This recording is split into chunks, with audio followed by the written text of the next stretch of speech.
Hello guys, welcome back to another video. I will be crocheting the same cup cozies that I did last time. They are very easy to crochet and so much fun to do. I will put the pattern in the description as always, so you can crochet along with me. I also wanted to talk about something else. As some of you may know, that I am from Ukraine, but I don't currently live there.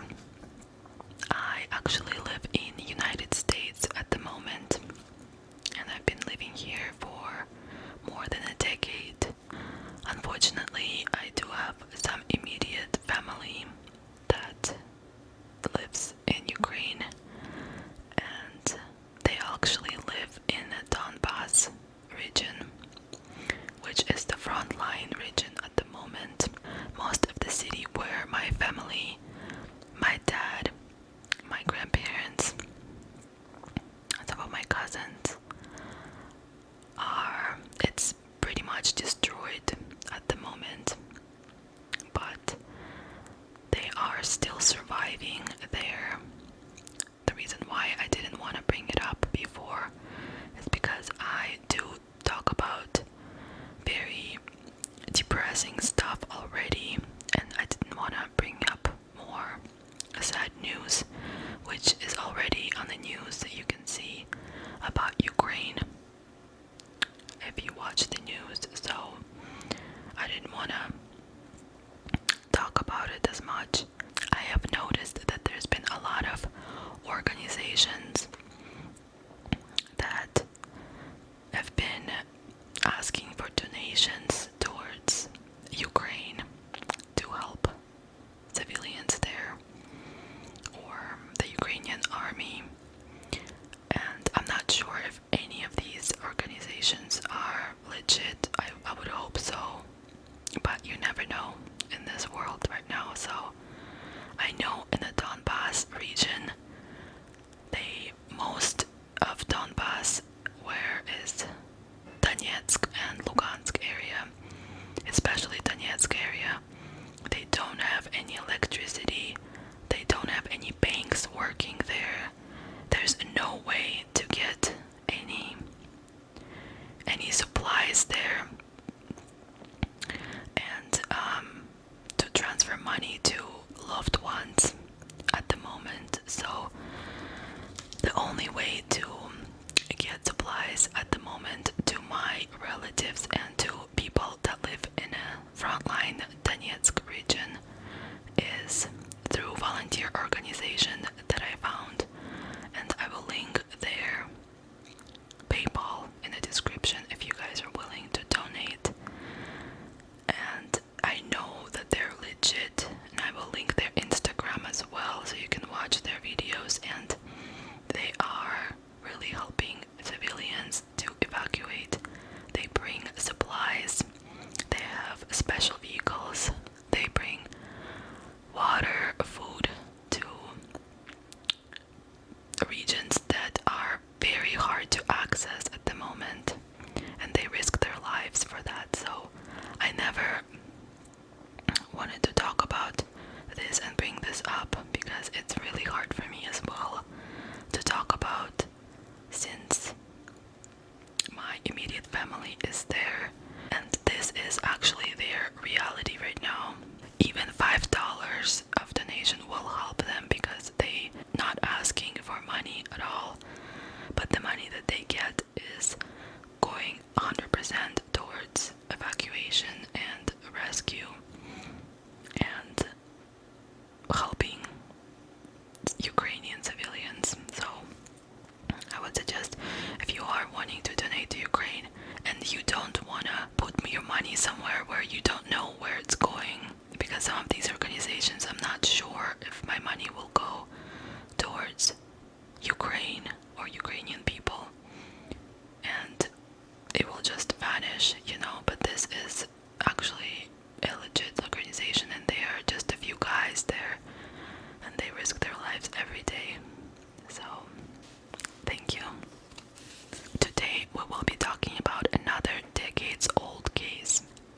it was also solved thanks to DNA technology just recently. If you've watched my previous videos, you guys know that I like to talk about genetic genealogy cases, the cases that were solved decades later, and this is one of my favorite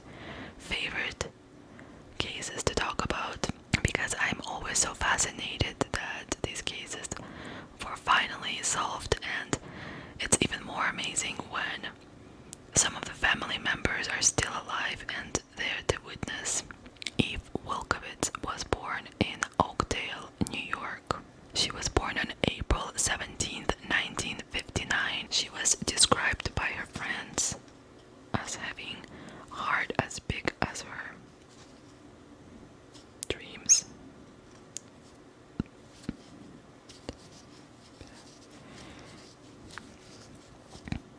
She was very goofy, vibrant, and always full of life.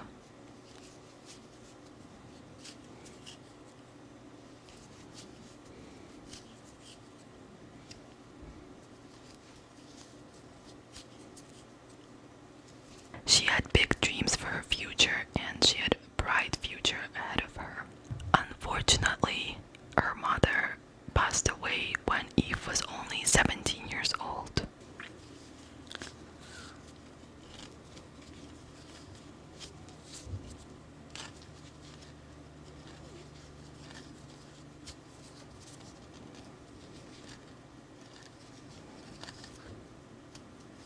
Not long after her mother's passing, Eve decided to move because nothing was holding her there anymore.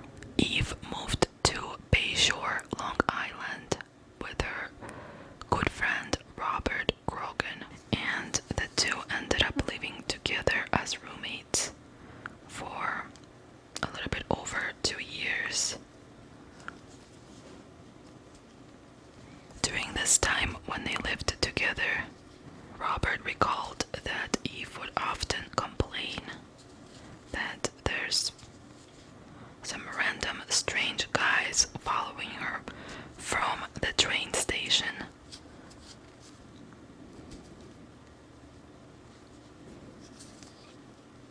Eve worked as a secretary in a publishing company and would often take the train. She worked in Manhattan, so she would take the train from Manhattan to Long Island, which was about an hour and 40 minutes. Eve would express uneasiness to Robert. She said that one day, while she was walking kind of late from the train, a man kept walking behind her and asking her out. Another time, as she was walking home at 2 in the morning, not sure where she was walking from at this time, but another man followed her home. It was a different man, and he followed her for the whole 10 minutes. From the train to her apartment was a 10-minute walk, and he kept following behind her. Eve was very concerned about all these men following her all the time.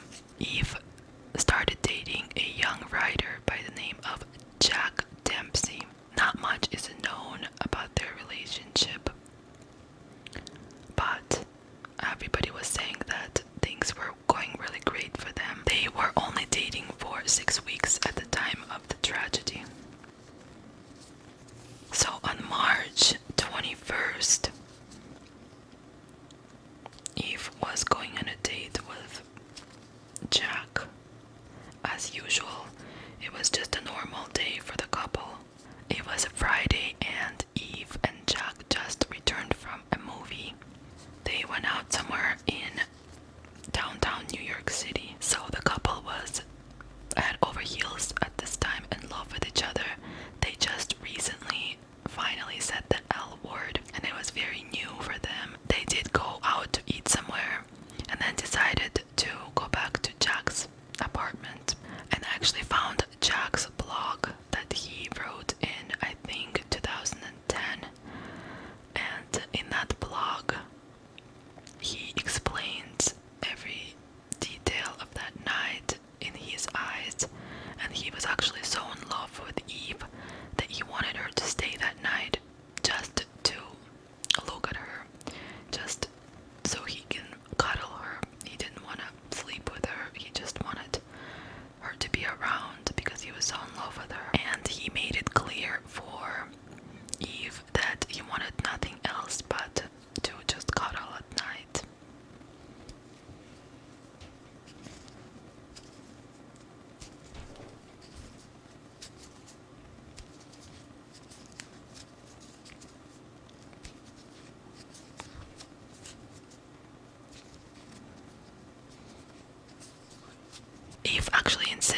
that she wanted to take the last train from Penn Station to Long Island, where she lived. Jack wanted her to stay that night, but he decided to respect her wishes.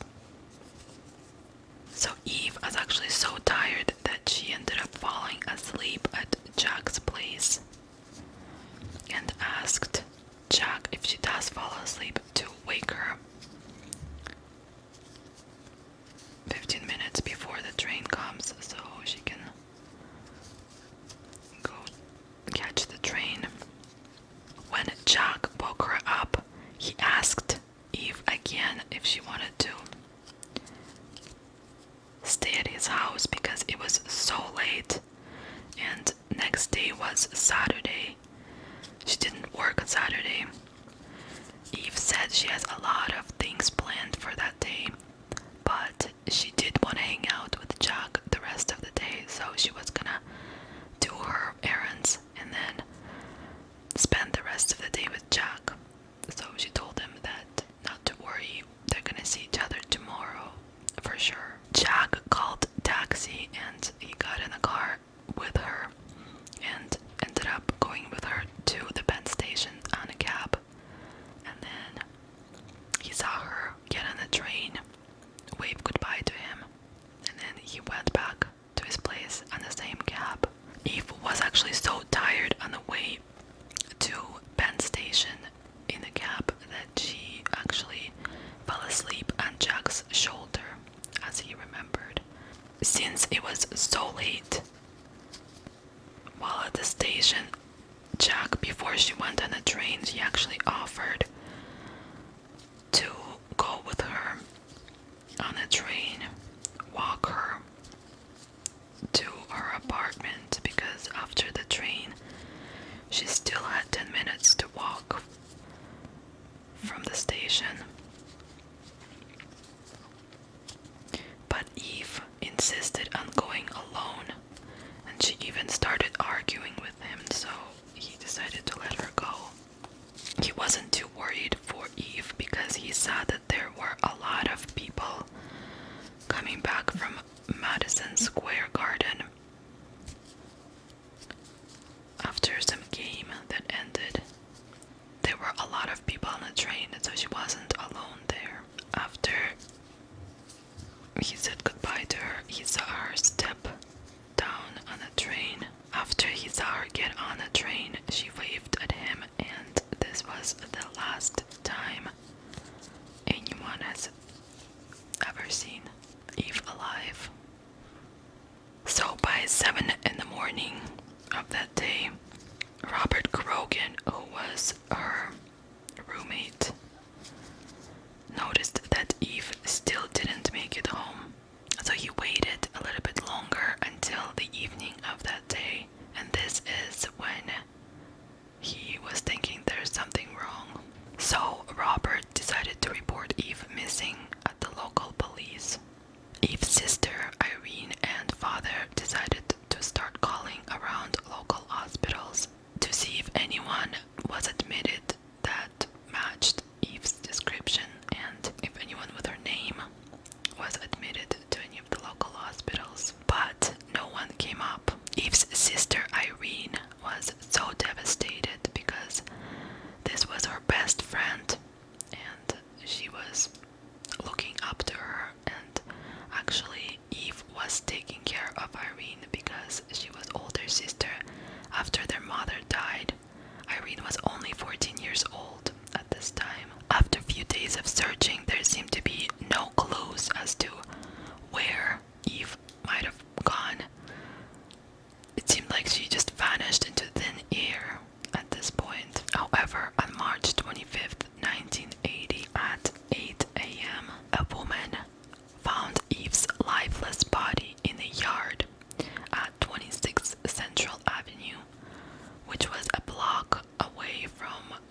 She was also sexually assaulted and strangled to death,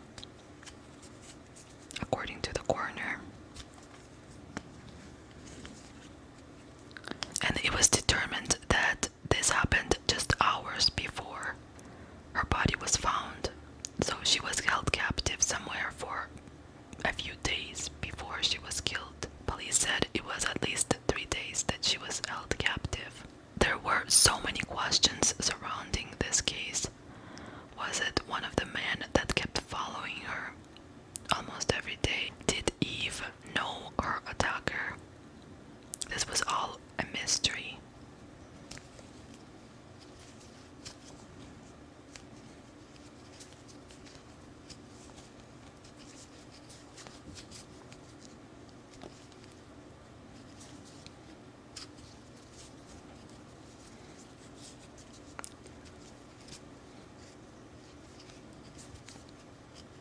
In 1981, about a year later, FBI generated an abstract profile of the killer. What they think that this person looks like. It was believed that this person is a white male. His age was between 19 and 30 years old, and also he probably drove a well-kept late model performance car, and he lived in a local neighborhood. This information unfortunately didn't get them anywhere, and after questioning the neighbors in the area, this case unfortunately went cold, and Eve's sister Irene and her dad unfortunately did not get any answers. Eve's sister was very young at this time. She was only 14 years old, and after her sister's disappearance, she got really scared because she didn't know who did this to her sister. She was scared that they're gonna do the same to her, so she was afraid to sleep at night. It really changed the way she would look at things and at people. After some time, Irene actually moved from Long Island to Rhode Island, and this is where she resides right now today. Eve's father actually passed away in 2010, and he never got an answer who killed his daughter. So Irene was left to be Eve's only advocate.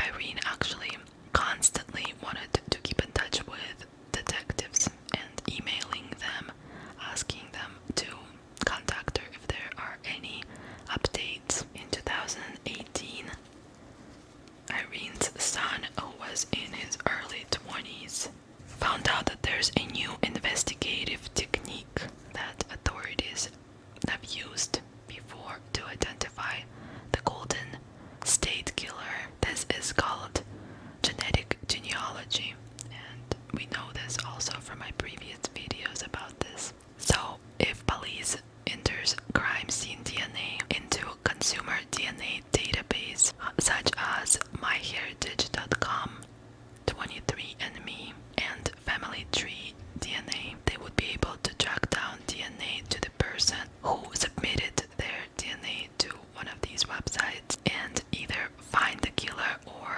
the family member of the killer. So in January 2018, Irene Wilkowitz contacted the most famous of genetic genealogists. Her name is C.C. Moore, and she asked her for help. However, C.C. Moore told Irene that she unfortunately couldn't get involved because the state of New York didn't yet allow the use of this kind of technology. The state of Department of Health requires private labs to obtain a permit to do such work, and this meticulous process can take months or even years, and at that time there was no permission to use any lab, unfortunately.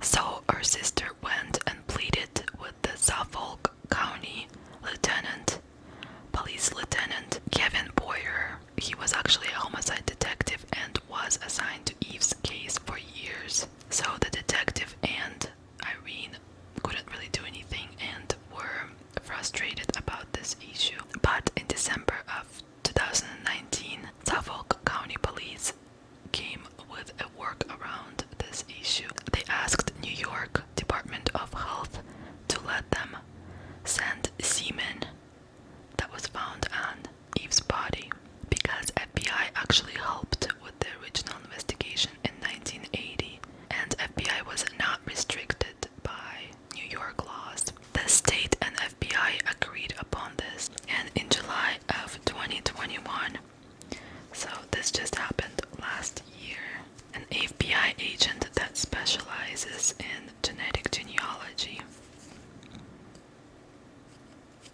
told Suffolk County Police that she did, in fact, find a distant relative of the killer. And upon some more investigation, she also found that there was a last name that was involved with this murder. The last name is Rice. Working with this information, detectives eventually found a certain individual by the name of Herbert Rice. This Herbert Rice actually died from cancer in 1991. However, detectives then decided to seek out one of Herbert's sons and get his DNA. So detectives actually tried to get Herbert's son's DNA unwillingly by getting one of his cops or something in that matter, but they weren't successful, so they ended up actually going to his house and asking the son to provide voluntarily his DNA, and the son did provide the DNA, thankfully. The detective did a swab of the cheek for the son, and it was confirmed that Herbert Rice was the killer of Eve Wilkowitz. The son actually said that he was never close with his dad, so he felt really ashamed of the actions of his dad. The detectives spoke to the mother of the son, who was living with Herbert Rice at that time actually, but she said that around the same time that Eve went missing, Herbert was actually kicked out of the house by her because they got into a fight, and he went to live with his mom, and Herbert's mom was actually living 4 houses away from the yard in which Eve was found. Police did see that Herbert's mom was actually interviewed during the original investigation, and she ended up telling police that she didn't see anything, so police didn't think anything of it. Herbert's son said that he feels ashamed for the actions of his dad, even though he was never close to him. He apologized on behalf of his dad to Irene Wilkowitz. So on December 6th, 2021, detectives came to Irene Wilkowitz's house and they told her the great news that finally her sister's killer was identified, but unfortunately he was long gone, and unfortunately we will not know the reason why he did what he did. Irene is actually to this day is still afraid to live alone, so she lives with her son because of this traumatic event in her life. Irene actually forgave Herbert Rice's family because they had no idea what Herbert Rice was up to, and she even said that she's open to talk to Herbert's son because she is just so thankful that he provided his DNA, which he could have refused, and this DNA helped solve decades-old mystery of her sister's murder.